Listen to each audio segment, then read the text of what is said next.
bitch, start your website. Okay.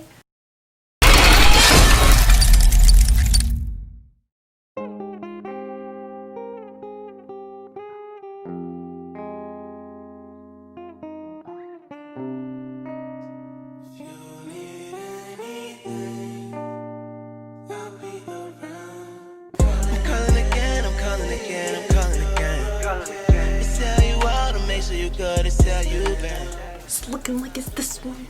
Welcome back to my YouTube if you are returning, and if this is your first time, welcome sis, welcome. You done made it to the boss page, big moves only. My name is Sev. It's Seven, but y'all call me Sev. I go by Cartier Sev, 7-Eleven, 4+3, and all of the above. Today we are going to talk about how to start a business. Yes honey, get to the bag, get to them coins, get to all of that. Shout out to me again because I did my makeup. Alright, so bet. First things first, figure out what you want to do. By that I mean like figure out what you want to do, preferably something that is of your passion. You don't want to like go and do something that is kind of like tedious to you, because then it's just going to make it harder to stay consistent. It's going to make it harder to keep going. You're going to look at it as a job instead of like a lifestyle. Everything we do, we got to look at everything as a lifestyle, not a job. Okay, we is too glamorous. We too glamorous to be working, sis. It's a lifestyle, it's not a job. So that's one thing.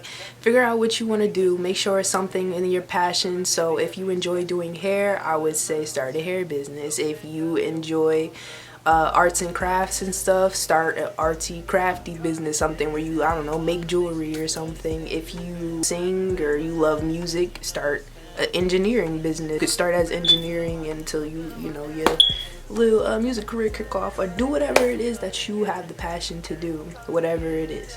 So that's one. 2, find your target audience. You know, it's just really crazy how some people will come up with products and not have a target audience. How do you not know who you're selling to, sis? So step number 2, find your target audience. So if you are, like for instance, my business is with cosmetics. So my target audience is girls within the age range of probably 16 to 50, 60. So from that, within that age range, like from early to mid adulthood, that's my target audience for women as of right now. And eventually it's going to be both men and women within that age range, because you feel me, the clothing line about to drop. Don't even trip. Make sure you know who you're selling your product to. So like for instance, if you gonna make a bunch of skateboards, your target audience would be the skaters. If you're going to make food, your target audience would be people who love food. Just make sure you know who you're selling to and who your product is going to benefit. 3, look for vendors. This is probably, it is the most time consuming part of this entire process, but it is the most beautiful, I promise you, because once you make it to the end, honey, I promise you, beautiful is experience in all time. So you're going to look for vendors. Now keep in mind, there's a couple things that you should know when you're looking for vendors, so I'm just going to tell you like a few, give a couple examples real quick. One thing to keep in mind when you're looking for your vendors is MOQ. MOQ is minimum order quantity. A lot of times, especially like vendors in like China and stuff, like overseas, most likely you have to buy a higher MOQ with a lower price range, because that's how the factory makes their money. So a lot of times dealing with vendors overseas, a lot of them don't really deal with lower MOQs, put it that way. Put it this way, right? Like the factory has to make their money somehow. So if you're buying 10 pants for like, say like $12 each, plus shipping, which is probably like $30, $60. It depends. Shipping depends on what you're getting for overseas, but you only profiting, what is that, 12 times 120.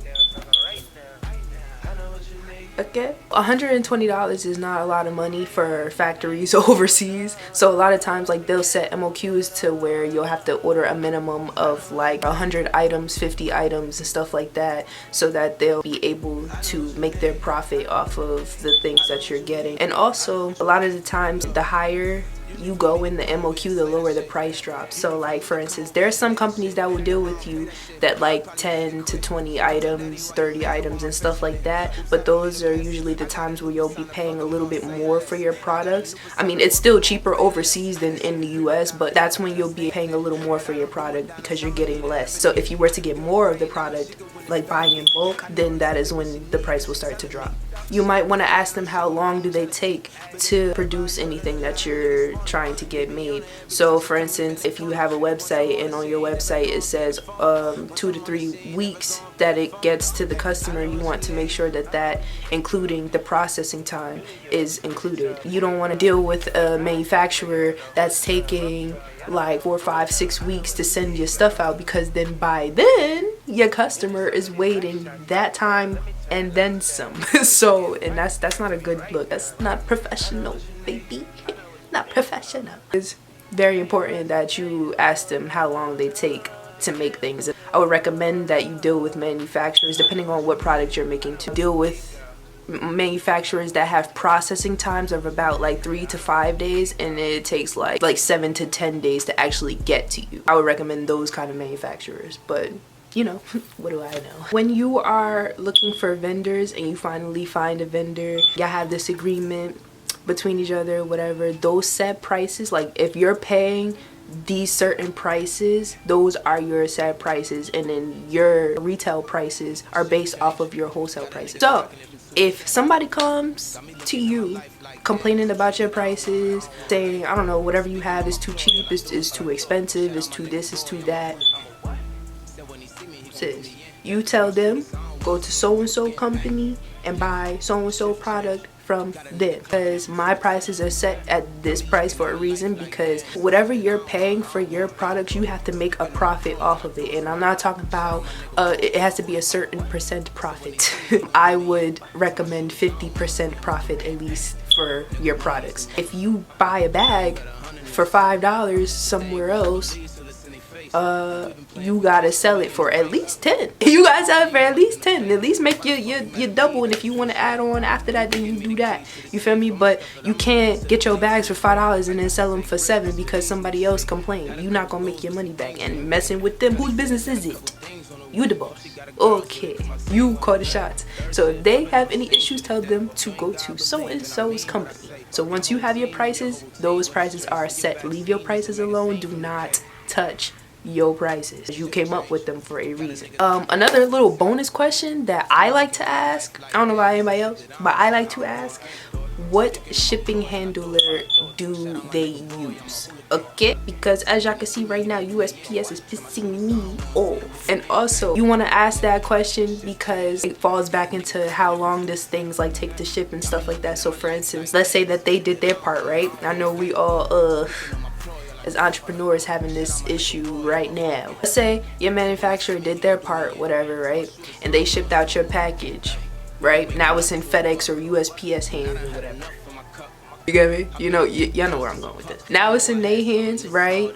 And that package is now taking 2, 3, 4, 5 weeks to get to you, and then you hit them up and you like, hey yo, like what's going on? And they like, bro, we mailed it out, I don't know, you gotta talk to FedEx or USPS. Nobody feel like going through all of that, especially when it's a lot of money being involved in packages and people don't got time to be playing around, especially with my money. So I like to ask, which shipping handler do you use? And honestly, I'd be preferring DHL. In my opinion, DHL is like the best shipping handler of all time. So yeah, now we're done with that step. The next step to finding or starting your business is step number 4, which is start your website.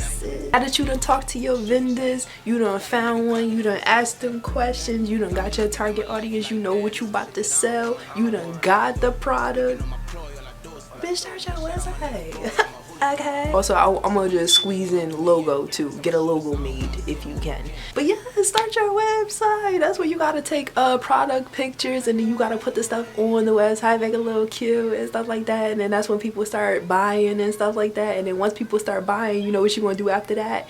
Tip number 5: get yourself a EIN and an LLC, because You gotta be on paper, sis. You can't be out here scamming America. You can't be scamming Uncle Sam. He can scam you, but you can't scam him. Okay? Get you an EIN and an LLC and get it popping. Get that business on paper. Become official, sis, because it is what it is. Now, after you've done all of this stuff, right? You got your stuff on paper. You got your website, you got your products, got a nice little plan. The next thing after that, which would be like a bonus tip number 6, is just to stay focused, stay consistent. Don't let nothing or nobody knock you off of your grind, you know what I'm saying? Sometimes like we be hanging around a bunch of people, sometimes them people not your friends. If you come to that realization, get rid of them. It's just not worth you knocking off your grind for nobody or nothing. I promise you, it's just not worth it. At the end of the day, who gonna pay your bills? You sis, only you, not them friends. So if they not benefiting, they not adding on, they got to get cut, they got to go. Okay, it is what it is. So yeah, get rid of them friends that's not beneficial to you. Get rid of them bad habits that's not beneficial to you. We all got bad habits, we all know. Okay, so it's okay. As long as you fall off, you just get right back. Okay, what Allah said? Always come back to me. Okay, stay consistent. In the beginning, like, we all be expecting like our businesses to like boom, take off. I'm not gonna say like I expected mine to. In a way I did, but in a way I didn't. Put it that way. I went in with a mindset that yes, I'm here, this is going to boom, but I was open-minded at the same time. So like if I'm going in the mindset like, okay, yes, this is going to boom because like one day it has to boom. I ain't say today, but it's going to boom. After that, I went in with that mindset that I was going to boom, and like the first day it did. That was like the best day for me though. Like the first day was the best day for me. After that, I got other orders and stuff after that, but it kind of slowed down a little. So you just have to be open-minded, and when stuff like that happens, you can't like lose courage and stuff. Like you can't get discouraged. It's like the stock market, you feel me? Even though it's slowed up right now, but you keep it up in there, and then it's going boom boom boom later on, because we got the highest acceptance. Allah. Once you got the highest acceptance, you don't need nobody else's. You're Gucci, you're good, you're set for life. So we're cool. Stay focused, stay consistent. I'm very excited to see where my journey ends up. Very excited to see other people's journeys. If y'all have any questions or like any concerns about anything, even if you know me or if you're a stranger, you can reach out to me and ask me anything, and I will answer any questions for anybody. Y'all know I don't got an outro. You know I don't got no outro, so even if you ask me to leave, I'll probably stay.